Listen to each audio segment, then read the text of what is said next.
Seorang wanita yang bernama Dok-hee terbangun karena mimpi buruk. Mendengar teriakan istrinya, suami Dok-hee yang bernama Jun-sok lalu datang dan menenangkannya.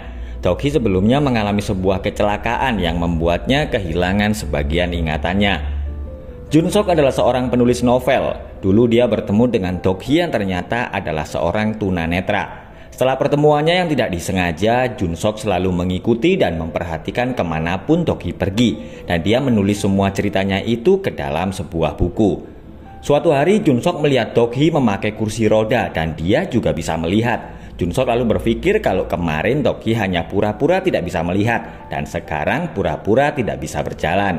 Mendengar itu, Dok-hee lalu menjawab kalau dia hanya ingin merasakan bagaimana berada di posisi mereka. Ternyata Dok-hee selama ini membuat ilustrasi pendidikan pusat disabilitas, dan berawal dari situlah hubungan mereka berdua akhirnya menjadi semakin dekat. Ibu mertua Dok-hee yang bernama Gemsun datang dan membawakan makanan. Dok-hee lalu berkata kepada Gemsun kalau ingatannya sudah mulai kembali. Dok-hee sedang berada di rumah sakit dan ditangani oleh Dr. Jo. Ternyata Dok-hee telah di rumah sakit selama 5 hari setelah dia mengalami kecelakaan. Dan dia hanya ingat dengan suami dan ibu mertuanya. Perusahaan penerbit tempat Jun-sok bekerja sedang sepi pemasukan.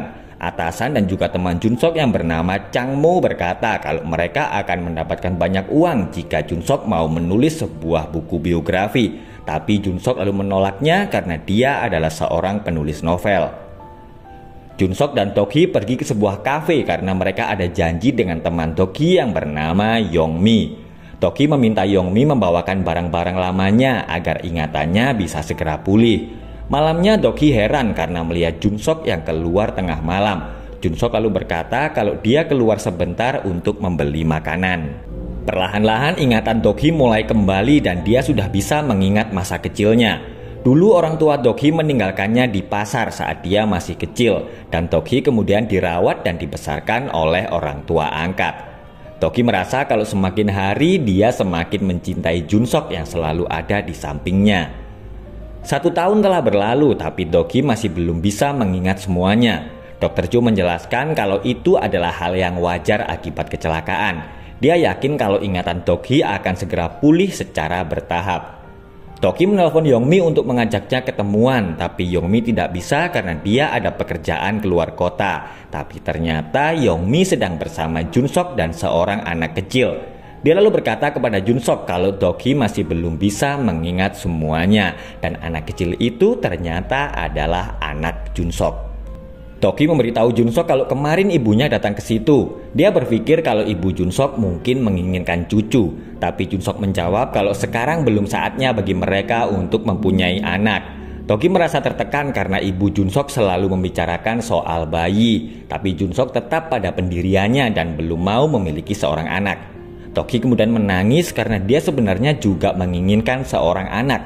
Dok-hee takut nasib buruknya dulu akan membuat lebih banyak kemalangan. Jun-sok akhirnya akan menuruti kemauan Dok-hee, tapi dengan syarat keadaannya sudah membaik. Dok-hee kemudian meyakinkan Jun-sok kalau dia sudah siap seandainya mereka memiliki anak. Dok-hee lalu menyuruh Jun-sok memberitahu ibunya kalau dia telah berubah pikiran. Jun-sok menelpon Chang-mo dan menyetujui tawaran Chang-mo untuk menulis sebuah buku biografi.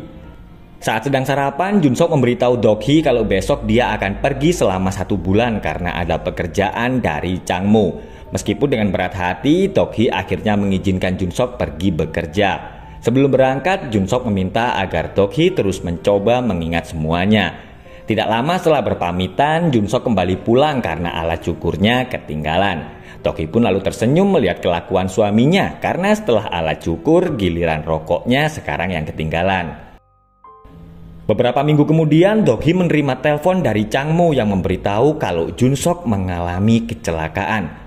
Dok-hee segera pergi ke rumah sakit dan dia melihat jenazah Jun-sok. Dok-hee langsung menangis karena dia tidak percaya kalau orang yang sangat dicintainya sudah meninggal. Dok-hee menjelaskan kepada Gemsun kalau sebenarnya dia sudah melarang Jun-sok pergi. Dok-hee tidak mau Gemsun berpikir kalau dialah yang menyuruh Jun-sok pergi dan sebagai penyebab anaknya itu meninggal. Tapi Gemsun kemudian berkata kalau itu semua bukanlah salah Dok-hee. Dok-hee sedang di kantor polisi untuk melihat video rekaman kecelakaan Jun-sok. Sang polisi lalu bertanya apakah Jun Sok memiliki penyakit jantung atau alergi yang membuatnya kecelakaan. Dokhi lalu mendapat telepon dari bank yang memberitahu kalau saldo tagihan Jun Sok sudah jatuh tempo. Bank itu meminta agar Dokhi melunasi tagihan suaminya sebesar 6 juta won. Dokhi lalu meminta rincian tagihan rekening Jun Sok. Setelah membaca rincian itu, Dokhi lalu pergi ke hotel tempat Jun Sok menginap dan pergi ke kamarnya. Dia heran karena di rincian transaksi, Jun Sok mengambil banyak uang di ATM hotel itu. Salah seorang pegawai hotel yang bernama Jung Gyu berkata kalau Jun Sok sering datang sendirian ke situ. Malamnya, Dokhi melihat sebuah tempat di dekat hotel yang bernama Klub Bisnis Genzo. Dia lalu ingat kalau pernah melihat tulisan itu di korek api milik Jun Sok. Pegawai klub itu lalu berkata kalau malam itu Jun Sok datang bersama Jung Gyu. Jung Gyu pun langsung terkejut saat tahu kalau Jun Sok sudah meninggal. Jung Gyu kemudian bercerita kalau malam itu Jun Sok meminta tolong agar Jung Gyu mengantarnya ke klub itu untuk membeli narkoba.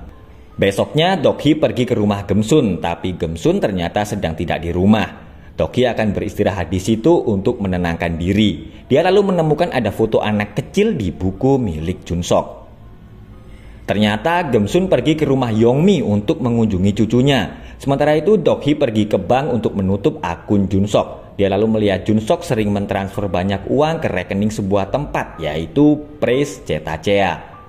Dokhi kemudian segera pergi ke tempat itu dan dia pun langsung terkejut karena pemilik Praise Cetacea itu adalah Yongmi. Dokhi pun semakin bingung karena dia juga bertemu dengan Gemsun. Gemsun lalu memutar sebuah video untuk menjelaskan apa yang sedang terjadi dan Dokhi pun langsung pingsan karena di video itu terlihat dirinya sedang bersama Yongmi dan mereka berdua sama-sama memangku seorang anak kecil. Ternyata Dokhi dan Jun Sok mempunyai anak kembar yang bernama Min Sok dan Min Jun. Tapi saat mereka sekeluarga akan pergi liburan, mobil mereka mengalami kecelakaan yang mengakibatkan Min Jun meninggal dunia. Menurut Dr. Jo, Dokhi mengalami amnesia selektif atau kehilangan sebagian ingatannya. Dia tidak memiliki ingatan sebelum kecelakaan itu dan bahkan tidak ingat kalau dia sudah melahirkan anak kembar.